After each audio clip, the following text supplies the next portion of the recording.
BBC Sounds. Music, radio, podcasts. Hello, it's Anna Hill here with the Farming Today podcast, where the Prime Minister announces a new agreement with the EU.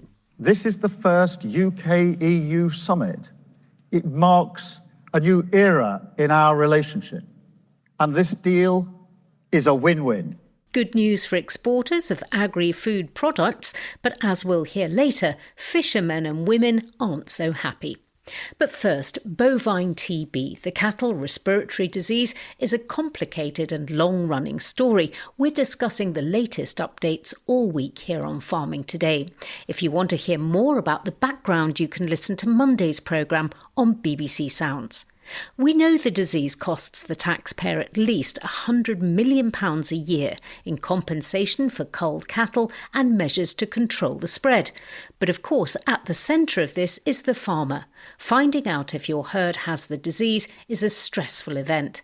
Sally Challoner went to meet Richard Cornock, whose herd has just been declared TB-free on his dairy farm in South Gloucestershire. This is our herd of British Friesian dairy cows. We're only milking about 70. They're all home reared actually. They're all calves from the bucket to the field, and they're a lovely friendly bunch, as you can see, Sal. They've been licking your arm, haven't they? Absolutely, I'm covered. Now you've just come clear of TB. That's right. We were shut down. We failed a TB test in October, one reactor. And then we failed again in, I think it was January on the next test. We had 2 reactors.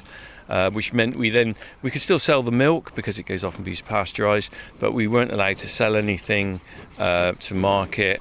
We could only sell direct to an abattoir, and what the real problem was, we couldn't sell our calves in market. Where do you normally sell them?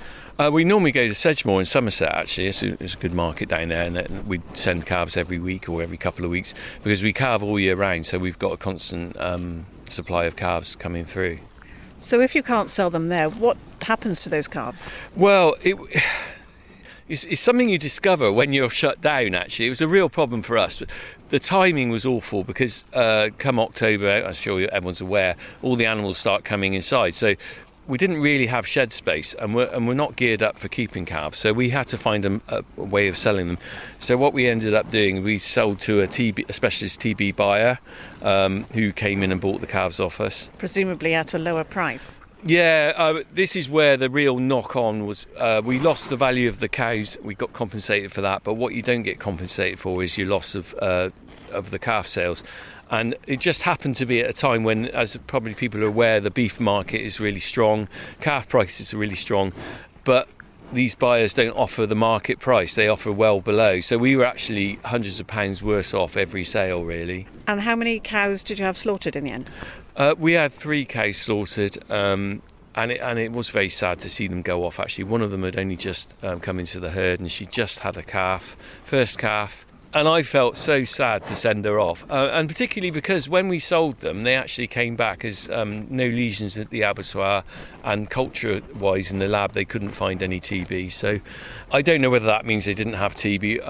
I spoke to my vet, and he said that's possibly means they've been in contact with TB animals rather than maybe had TB. But I'm not a scientist, you know. Talking about contact with animals with TB, badgers. Yeah. The cull, obviously hugely controversial. I know you took part in that, although I know you weren't particularly happy about it. Well, I had reservations about being I'm look around this lovely farm. The wildlife is very important to me, and I wasn't really particularly keen on being part of the cull. But if we're going to do anything together as farmers, we've got to stick together, and I felt it was important to be part of the process, if you like. There is a badger set just over there. We can go and have a look. Look like they've gone. Yeah, there's a lot of leaves in not any sign in of the really entrance, fresh isn't it? activity. No, they look a bit dried up. Badger set. It's quite extensive though, isn't it? It's huge. Gosh, massive. Whatever happens with this cull, the population will recover from it because it always does. And you were saying that TB is rife anyway in this all round area. here. It's not a case of if I get TB on the farm, it's when. Richard Cornock there, and tomorrow we'll be hearing about a project to vaccinate badgers against TB and speaking to the Badger Trust. 5 years after Brexit, the Prime Minister has reset the trade relationship between the UK and the EU with a new and extremely wide-ranging deal. Here on Farming Today, we'll focus this morning on the changes around fishing and first, an SPS agreement. That stands for Sanitary and Phytosanitary, and it's about the rules that govern food safety and hygiene. The UK and EU will now move towards an agreement which would reduce the paperwork and border checks involved in exporting foods like meat and dairy. Peter Hardwick, Trade Policy Advisor at the British Meat Processors Association, told me why he thinks the deal is significant. The intention, of course, is to have a situation where we align in such a way that we're no longer required to complete export health certificates and have border checks for the vast majority of the things we export. And the difference that will make is massive. And what has it been like then exporting meat to the EU since Brexit? Well, to put this in perspective, since Brexit, 1,200,000 export health certificates have been issued at 2.4 million certifier hours, costing the industry over £240 million. That is just the cost of certification. So the difference will be immense. To achieve this SPS agreement, UK exporters will have to align on EU rules around things like production methods, use of pesticides. Does that mean a change for meat producers here at all? Well, for meat producers, it means no change whatsoever.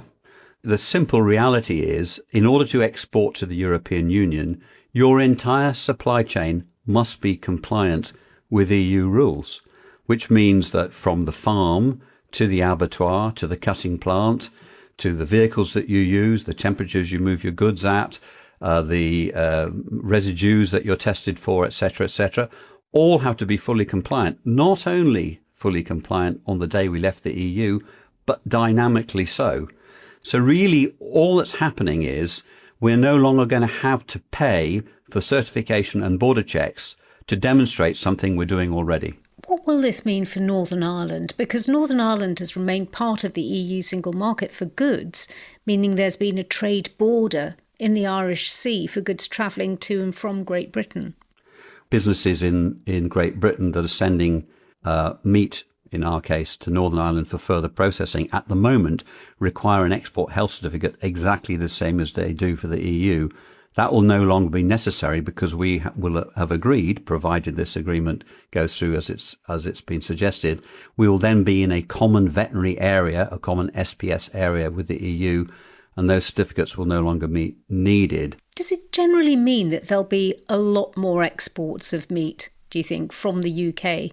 There is certainly the scope, and we know that there's been some drop-off in exports and those will recover, but it will also help hugely with our competitiveness, both in terms of cost and in terms of the flexibility and speed with which we can supply. Peter Hardwick there from the BMPA.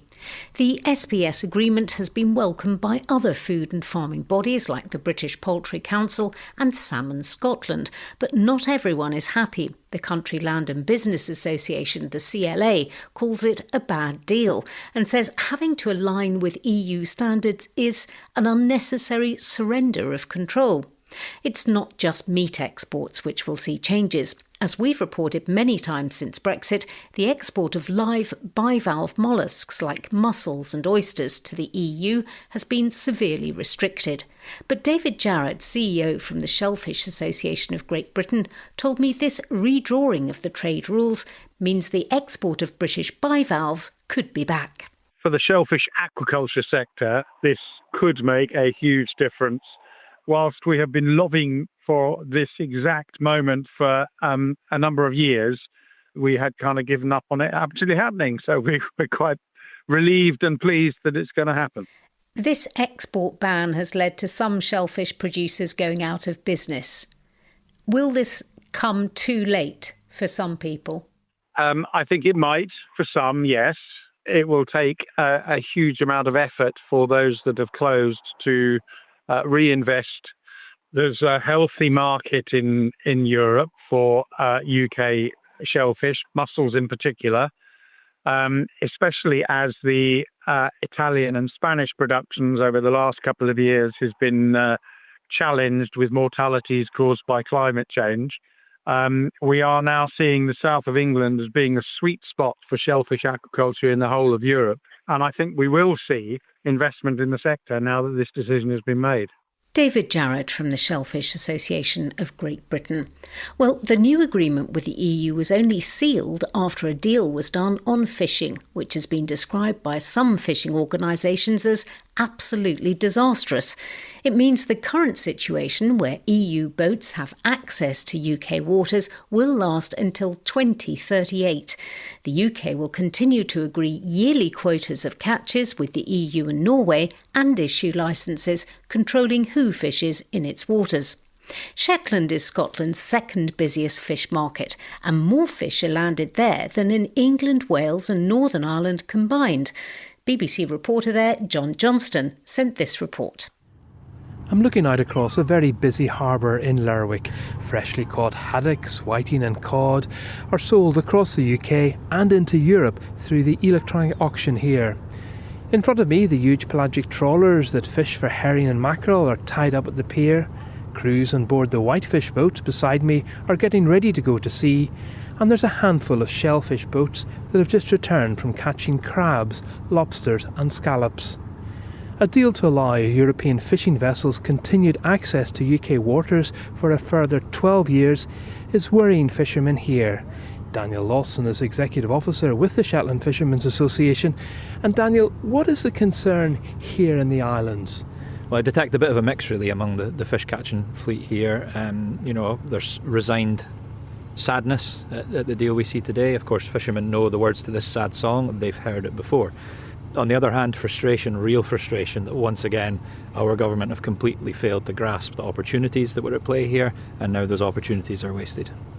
Do you think that the industry has been used as a bargaining chip here? I think that's fairly evident from the deal that we see. The arrangement that was agreed following Brexit paved the way for annual negotiations with fisheries between the UK and the EU. Instead, we've ended up with a 12-year deal, and that completely forgoes the leverage that UK would have in an annual negotiation, because the EU fleet are much more reliant on UK waters than vice versa.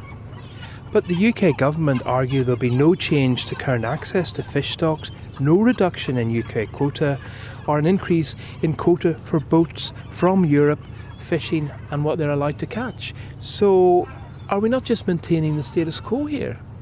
The feeling is just that we have lost so much potential here as a nation, this national asset, the rich fishing grounds that we have, particularly around Shetland, that attracts that EU fleet every year, that could have been held up and bargained, and we could have had real gains for the industry. And instead, we've been used as the bargaining chip. The government spin is that, well, trade it will be easier and exporting fish will be easier and cheaper. That's all to the good. But when you read the detail of this agreement, the UK is paying a financial contribution towards that trade agreement.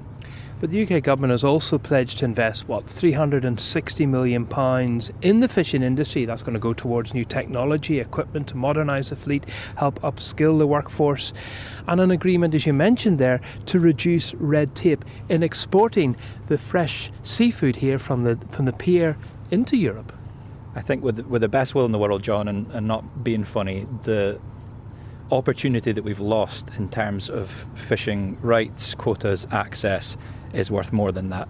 And this fleet you see out here is capable of bringing in that level of investment by itself without costing the taxpayer if they had been given the opportunity to do so. Daniel Lawson speaking to John Johnston in Shetland for Farming Today. That's all from us. I'm Anna Hill. The producer is Heather Simons.